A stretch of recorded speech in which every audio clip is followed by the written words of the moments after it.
ಇವತ್ತು ಧಾರವಾಡದಲ್ಲಿ ನಡೀತಾ ಇರೋ ಚರ್ಚೆ ಏನಪ್ಪ ಅಂತಂದರೆ, ಎಸ್ ಡಿ ವಿಸ್ಡಮ್ ಅವರ ಒಂದು ವಿಶೇಷ ಸ್ಪರ್ಧಾತ್ಮಕ ಪರೀಕ್ಷೆ. ಹೌದು, ಇವತ್ತು ಅವರು ಒಂದು ಕಾಂಪಿಟೇಷನ್ ಅಥವಾ ಒಂದು ಎಕ್ಸಾಮನ್ನು ಇಟ್ಟಿದ್ರು. ಪ್ರೈಸ್ ಮನಿ ಕೂಡ ಇತ್ತು. ನಾನು ಆ ಕ್ವೆಶನ್ ಪೇಪರ್ನ ಇವತ್ತು ನಿಮಗಾಗಿ ಸಾಲ್ವ್ ಮಾಡಬೇಕು ಅಂತ ಅಂದ್ಕೊಂಡಿದ್ದೀನಿ. ಸೊ ಬನ್ನಿ ನೋಡೋಣ. ಯಾಕೆ ಈ ಕ್ವೆಶನ್ ಪೇಪರ್ ಚೂಸ್ ಮಾಡಿದೆ ಅಂದರೆ, the level of questions is ತುಂಬ ಚೆನ್ನಾಗಿದೆ. ಅದಕ್ಕೆ ನಂಗೆ ಅನಿಸ್ತು ಸಾಲ್ವ್ ಮಾಡಬೇಕು ಅಂತ. So let's see.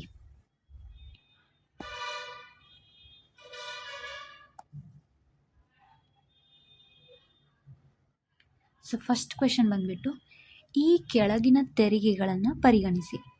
Corporation tax, ಇದು ಕಾರ್ಪೊರೇಟ್ ಟ್ಯಾಕ್ಸ್ ಆಗಬೇಕು. ಓಕೆನಾ, ಕಾರ್ಪೊರೇಟ್ ಟ್ಯಾಕ್ಸ್ ಆಗಬೇಕು. ಮೌಲ್ಯವರ್ಧಿತ ತೆರಿಗೆ, ಸಂಪತ್ತು ತೆರಿಗೆ, ಆಮದು ಸುಂಕ, ಇವುಗಳಲ್ಲಿ ಯಾವುದು ಪರೋಕ್ಷ ತೆರಿಗೆಗಳು? ಅಂದರೆ which among these is indirect tax ಯಾವುದು ಅಂತ ಕೇಳಿದ್ದಾರೆ. ಫಸ್ಟ್ ನಾವು ಒಂದು ಲಿಸ್ಟ್ ನೋಡ್ಕೊಂಬಿಡೋಣ. ಇಂಡೈರೆಕ್ಟ್ ಟ್ಯಾಕ್ಸ್ ಯಾವ್ದು ಅಂದರೆ sales tax, service tax, custom duty, excise duty ಹಾಗೂ value added tax, that is VAT. ಇನ್ನು ಡೈರೆಕ್ಟ್ ಟ್ಯಾಕ್ಸಸ್ ಯಾವುದು? Corporate tax, capital gains tax, security transaction tax ಹಾಗೂ ಇನ್ಕಮ್ ಟ್ಯಾಕ್ಸ್. ಹೌದಾ? ಹಾಗಾದರೆ ಆನ್ಸರ್ ಯಾವುದಾಗುತ್ತೆ? ಆನ್ಸರ್ 2 and 4 ಆಗುತ್ತೆ. That is VAT and import duty. ಹೌದಾ? So let's move to the second question. One of the following leads to under estimation of a national income in India. Under estimation ಅಂದರೆ ಆದಾಯವನ್ನು ಕಡಿಮೆ ಅಂದಾಜು ಮಾಡಲು ಕಾರಣವಾಗುತ್ತದೆ. ಯಾವುದು? It is non monetary consumption and large unorganised. ವಿತ್ತೀಯವಲ್ಲದ ಬಳಕೆ ಅಂದರೆ ನಾವು ಎವ್ರಿಡೇ ಹೋಮ್ ಚೋರ್ಸನ್ನು ಮಾಡ್ತಾರೆ ಗೊತ್ತಾ? ವಿಮೆನ್ ಏನು ಕೆಲಸ ಮಾಡ್ತಾರೆ ಮನೆಯಲ್ಲಿ, ಅದಕ್ಕೆ ಯಾವುದೇ ವ್ಯಾಲ್ಯೂ ಇಲ್ಲ, ಅವ್ರಿಗೆ ನಾವು ಯಾವುದೇ ಸ್ಯಾಲ್ರಿ ಕೊಡಲ್ಲ, ಅದನ್ನು ನಾವಿಲ್ಲಿ ಕನ್ಸಿಡ್ರೇ ಮಾಡಲ್ಲ. ನಾವು ನ್ಯಾಷನಲ್ ಇನ್ಕಮಲ್ಲಿ ಅದನ್ನು ಕನ್ಸಿಡ್ರೇ ಮಾಡಲ್ಲ. ಹಾಗೂ ದೊಡ್ಡ ಅಸಂಘಟಿತ ಅಂದರೆ ಸ್ಮಾಲ್ ಅನ್ರಿಜಿಸ್ಟರ್ಡ್ ಬಿಸ್ನೆಸ್ ಇರುತ್ತೆ ಗೊತ್ತಾ, ಅದು ಕೂಡ ನಮ್ಮ ಒಂದು ಫೈನಾನ್ಷಿಯಲ್ ಸಿಸ್ಟಮಲ್ಲಿ ಕೌಂಟ್ ಆಗಲ್ಲ. ಇನ್ನೊಂದು ಬ್ಲ್ಯಾಕ್ ಮನಿ. ಈ ಥರ ಆಗೋದ್ರಿಂದ ಏನು ಕ್ರಿಯೇಟ್ ಆಗುತ್ತೆ ಅಂದರೆ ಡೇಟಾ ಗ್ಯಾಪ್, ಅಂದರೆ ನಮ್ಮ ಬಳಿ ಅದ್ರ ಬಗ್ಗೆ ಡೇಟಾನೇ ಸಿಗಲ್ಲ. ಆದ್ದರಿಂದ ಏನಾಗುತ್ತೆ? Under estimation of national income ಅಂದರೆ ಅಂದಾಜು ಕಡಿಮೆ ಆಗಿಬಿಡುತ್ತೆ. ಹೌದಾ? These are not the reasons. Inflation ಮತ್ತು ಡಿವ್ಯಾಲ್ಯೂಯೇಷನ್ ಅಲ್ಲ. So let's move to the next question. Third one ಏನಂದರೆ ಬಜೆಟ್ ಕೊರತೆ ಅಂದರೆ ಏನು? ಇದಂತೂ ಸಿಂಪಲ್ ಕ್ವೆಶನ್, ಎಲ್ಲರಿಗೂ ಗೊತ್ತಿರುತ್ತೆ. ಒಟ್ಟು ಖರ್ಚು ಒಟ್ಟು ಆದಾಯಕ್ಕಿಂತ ಹೆಚ್ಚಾಗಿರುತ್ತೆ. That is total expenditure is more than total revenue. So next question ಇದು ಸೇಮ್ ಅದೇ ಥರ ಇದೆ. Which one of the following forms the largest share of deficit in government of India? ಅಂದರೆ ಭಾರತ ಸರ್ಕಾರದ ಬಜೆಟ್ನಲ್ಲಿ ಕೊರತೆಯ ದೊಡ್ಡ ಪಾಲನ್ನು ಈ ಕೆಳಗಿನವುಗಳಲ್ಲಿ ಯಾವುದು ರೂಪಿಸುತ್ತದೆ ಅಂತಂದರೆ ದಟ್ ಈಸ್ ಫಿಸ್ಕಲ್ ಡೆಫಿಸಿಟ್. ಹೌದು, ಇದು ಈ ಎಲ್ಲ ಟರ್ಮ್ಸನ್ನ ನೋಡ್ಕೊಳ್ಳೋಣ. ಪ್ರೈಮರಿ ಡೆಫಿಸಿಟ್ ಅಂದರೆ ಏನು? ಪ್ರೈಮರಿ ಡೆಫಿಸಿಟ್ ಅಂದರೆ fiscal deficit minus government interest payments. ಹೌದು, ಫಿಸ್ಕಲ್ ಡೆಫಿಸಿಟ್ನಲ್ಲಿ ಗೋರ್ಮೆಂಟ್ ಇಂಟ್ರೆಸ್ಟ್ ಪೇಮೆಂಟ್ಸನ್ನ ತೆಗೆದ್ರೆ ಅದಕ್ಕೆ ಪ್ರೈಮರಿ ಡೆಫಿಸಿಟ್ ಅಂತಾರೆ. ಇನ್ನು ಫಿಸ್ಕಲ್ ಡೆಫಿಸಿಟ್ ಅಂದರೆ ಏನು? The amount that government must borrow to finance its spending. ಅಂದರೆ ತನ್ನ ಖರ್ಚುಗಳನ್ನು ಮಾಡಲು ಅದು ಗೋರ್ಮೆಂಟ್ ಬೇರೆ ಕಡೆಯಿಂದ ದುಡ್ಡು ತರುತ್ತಲ್ವ, that is called fiscal deficit. ಅಂದರೆ ತನ್ನ ಬಳಿ ಇಲ್ಲದಿರೋ ದುಡ್ಡನ್ನು ತನ್ನ ಖರ್ಚಿಗೋಸ್ಕರ ತರೋದೇ ಫಿಸ್ಕಲ್ ಡೆಫಿಸಿಟ್. ಇನ್ನು ರೆವಿನ್ಯೂ ಡೆಫಿಸಿಟ್ ಅಂದರೆ revenue expenditure minus revenue receipts ಎಷ್ಟು ಬರುತ್ತಲ್ಲ ಅದೇ, ಶಾರ್ಟ್ ಕಮಿಂಗ್ಸ್ ಬರುತ್ತಲ್ವ ಅದೇ ರೆವಿನ್ಯೂ ಡೆಫಿಸಿಟ್ಸ್. ಇನ್ನು ಬಜೆಟರಿ ಡೆಫಿಸಿಟ್ ಅಂದರೆ ನಿಮಗೆ ಗೊತ್ತು, ಇಲ್ಲಿ ಮೇಲೇ ಓದಿದ್ವಿ ನಾವು. ಐ ಹೋಪ್ ನಿಮ್ಗೆ ಅರ್ಥ ಆಗಿದೆ. Next, what is the main source of revenue to meet different expenditure? ವಿವಿಧ ವೆಚ್ಚಗಳನ್ನು ಪೂರೈಸಲು ಆದಾಯದ ಮುಖ್ಯ ಮೂಲ ಯಾವುದು? ಅಂದರೆ ನಮ್ಮಲ್ಲಿರೋ ಎಕ್ಸ್ಪೆಂಡಿಚರ್ ಅದು ನಾವು ಎವ್ರಿ ಟೈಮ್ ಒಂದು ಬಜೆಟ್ ಬಂದಾಗ ಒಂದು ಇದು ಕೊಟ್ಟಿರ್ತಾರೆ ನೋಡಿ, ₹1 ಹಿಂಗೆ ಬಂತು, ₹1 ಹೆಂಗೆ ಖರ್ಚಾಯಿತು ಅಂತ ಒಂದು ಪೈ ಚಾರ್ಟ್ ಮಾಡಿ ಕೊಟ್ಟಿರ್ತಾರಲ್ವಾ. ಸೊ ಆ ₹1 ಬಂದಿರುತ್ತಲ್ಲ, ಬಂದಿದ್ರಲ್ಲಿ ಜಾಸ್ತಿ ಎಲ್ಲಿಂದ ಬಂದಿರುತ್ತೆ ಅಂತ ಪ್ರಶ್ನೆ ಇದು. So that is income tax. Income tax highest ನಮಗೆ ಬರೋದು. Next sixth one. ಈ ಕ್ವೆಶನ್ ತುಂಬ ಚೆನ್ನಾಗಿದೆ ನೋಡಿ. With reference to Khooni Bhandara, which of the following statements is are are correct? ಖೂನಿ ಭಂಡಾರಕ್ಕೆ ಸಂಬಂಧಿಸಿದಂತೆ ಈ ಕೆಳಗಿನ ಯಾವ ಹೇಳಿಕೆಗಳು ಸರಿಯಾಗಿವೆ ಅಂತ ಕೇಳಿದ್ದಾರೆ.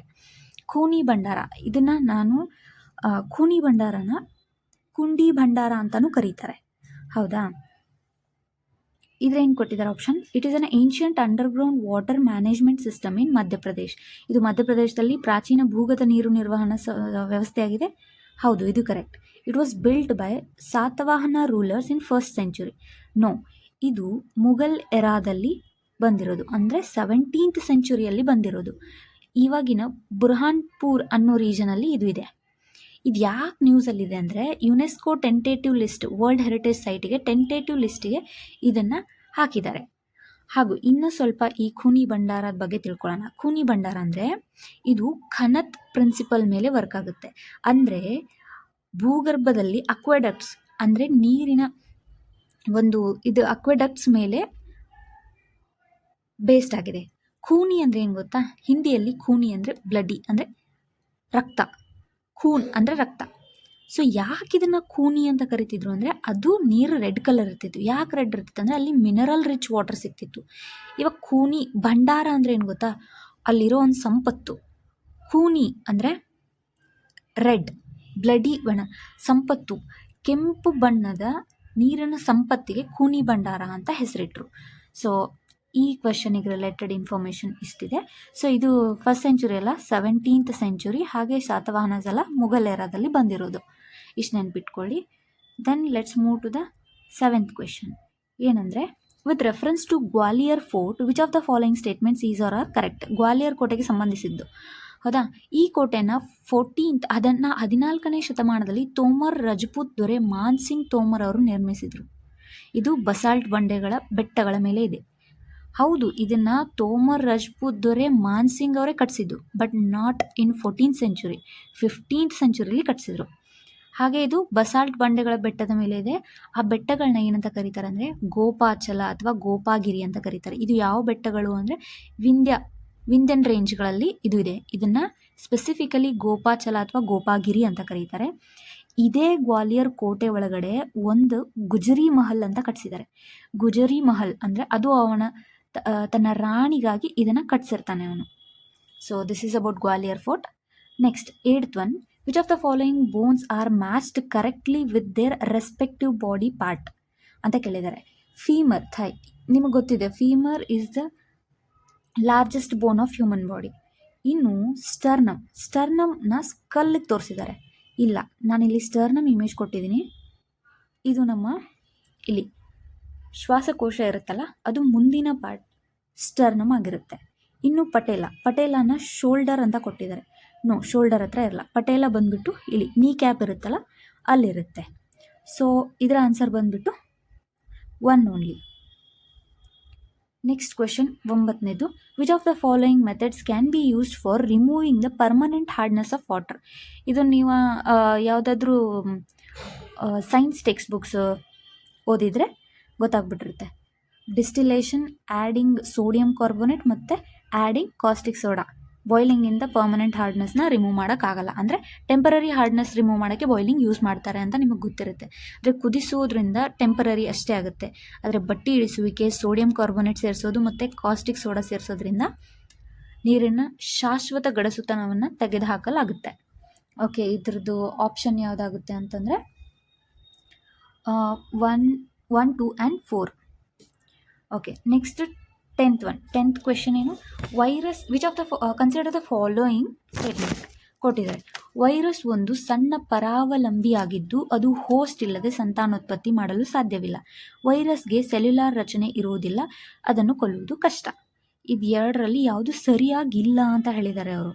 ಸರಿಯಾಗಿಲ್ಲ ಅಂತಂದರೆ ನೋಡ್ರಿ, ವೈರಸ್ ಒಂದು ಸಣ್ಣ ಪರಾವಲಂಬಿ. ಹೌದು, ಯಾಕೆ ಪರಾವಲಂಬಿ ಅಂದರೆ ಅದು ಹೋಸ್ಟಲ್ಲಿ ಇದ್ದಾಗ ಮಾತ್ರ ಬದುಕಿರುತ್ತೆ. ಅದು ಏನಾದರೂ ಹೋಸ್ಟ್ ಬಿಟ್ಟು ಹೊರಗಡೆ ಬಂತು ಅಂದರೆ ಅದು ಡೆಡ್ ಅಂತ ನಾವು ಡಿಕ್ಲೇರ್ ಮಾಡ್ತೀವಿ. ಹೌದು, ಅದಕ್ಕೆ ಯಾವುದೇ ಇಂಡಿಪೆಂಡೆಂಟ್ ಲೈಫ್ ಇಲ್ಲ. ವಿತೌಟ್ ಹೋಸ್ಟ್ ಅದು ಬದುಕೋದೇ ಇಲ್ಲ. ಇನ್ನು it is difficult to kill. ಯಾಕೆ ಡಿಫಿಕಲ್ಟ್ ಟು ಕಿಲ್ ಅಂದರೆ ಅದಕ್ಕೆ ಸೆಲ್ಯುಲಾರ್ ಸ್ಟ್ರಕ್ಚರ್ ಇರೋದಿಲ್ಲ. ಸೆಲ್ಯುಲಾರ್ ಸ್ಟ್ರಕ್ಚರ್ ಇರೋದಿಲ್ಲ ಅಂದರೆ ನಾವು ಇವಾಗಲೇ ನೋಡಿದ್ದೀವಿ. ಕೋವಿಡಲ್ಲಿ ವೇರಿಯಸ್ ನಮಗೆ ಒಂದು ಡೆಲ್ಟಾ ಅದು ಇದು ಅಂತ ಸ್ಟ್ರಕ್ಚರ್ ಬಂತು. ಅದಕ್ಕೆ ಸೆಲ್ಯುಲಾರ್ ಸ್ಟ್ರಕ್ಚರ್ ಒಂದೇ ಆಗಿದ್ದರೆ ಒಂದು ಯಾವುದೋ ವ್ಯಾಕ್ಸಿನ್ ಕೊಟ್ಟ ತಕ್ಷಣ, ಒಂದು ಯಾವುದೋ ಔಷಧ ಕೊಟ್ಟ ತಕ್ಷಣ ಅದು ಸತ್ತೋಗ್ಬೇಕಿತ್ತು. ಅದನ್ನು ಯಾಕೆ ನಮಗೆ ಕೊಲ್ಲೋದಕ್ಕೆ ಡಿಫಿಕಲ್ಟಿ ಆಯಿತು ಅಂದರೆ, it was difficult to kill ಆಯ್ತು ಅಂದರೆ ಅದು ಸೆಲ್ಯುಲಾರ್ ಸ್ಟ್ರಕ್ಚರ್ ಅದಕ್ಕೆ ಇಲ್ಲ. ಆದ್ದರಿಂದ so which are not correct, ಇವೆರಡೂ ಕರೆಕ್ಟ್ ಇರೋದ್ರಿಂದ ನೈದರ್ ಒನ್ ನಾಟ್ ಟು, ಅಥವಾ ಒಂದು ಅಥವಾ ಎರಡು ಅಲ್ಲ ಅನ್ನೋದು. So 11th question, consider the following statements regarding Teflon. Teflon ಕುರಿತು ಈ ಹೇಳಿಕೆಗಳನ್ನು ಪರಿಗಣಿಸಿ. ಇದು ಸಾರಾಯನಿಕವಾಗಿ ಜಡವಾಗಿದೆ ಮತ್ತು ನಾಶಕಾರಿ ಕಾರಕಗಳ ದಾಳಿಗೆ ನಿರೋಧಕವಾಗಿದೆ. ಇದನ್ನು ಅಡಿಗೆ ಸಾಮಾನುಗಳು ನಾನ್ ಸ್ಟಿಕ್ ಲೇಪನವಾಗಿ ಬಳಸಲಾಗುತ್ತದೆ. ಹೌದು, ಫಸ್ಟಿಗೆ ತಿಳ್ಕೊಳ್ಳೋಣ. ಟೆಫ್ಲಾನ್ನ ಆ್ಯಕ್ಚುಯಲ್ ಹೆಸರೇನೆಂದರೆ ಪಾಲಿಟೆಟ್ರಾಫ್ಲೂರೋಇಥೈಲಿನ್. ಪಾಲಿಟೆಟ್ರಾಫ್ಲೂರೋಇಥೈಲಿನ್ ಇದು ಇದರ ಕೆಮಿಕಲ್ ನೇಮ್ ಆಗಿದೆ. ಹೌದು, ಇದು ಕೆಮಿಕಲಿ ಇನರ್ಟ್, ಅಂದರೆ ಕೆಮಿಕಲಿ ಯಾವುದರ ಜೊತೆಗೂ ರಿಯಾಕ್ಟ್ ಮಾಡೋದಿಲ್ಲ.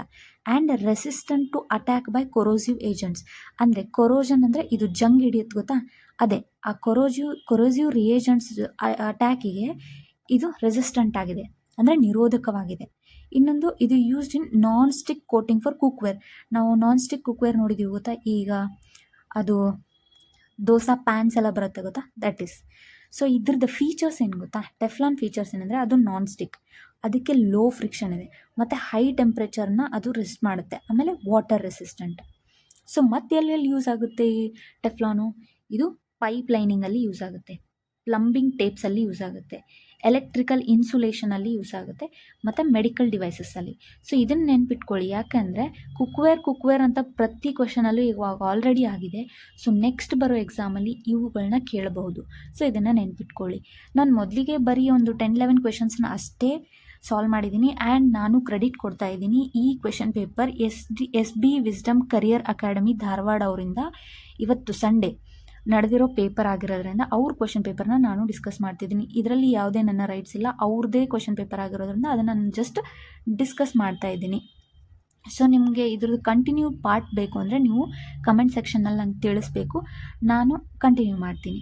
ನಿಮ್ಗೆ ಇಷ್ಟ ಆಗಿದ್ದರೆ ಲೈಕ್ ಮಾಡಿ ಹಾಗೂ ಸಬ್ಸ್ಕ್ರೈಬ್ ಮಾಡಿ. Thank you so much for watching.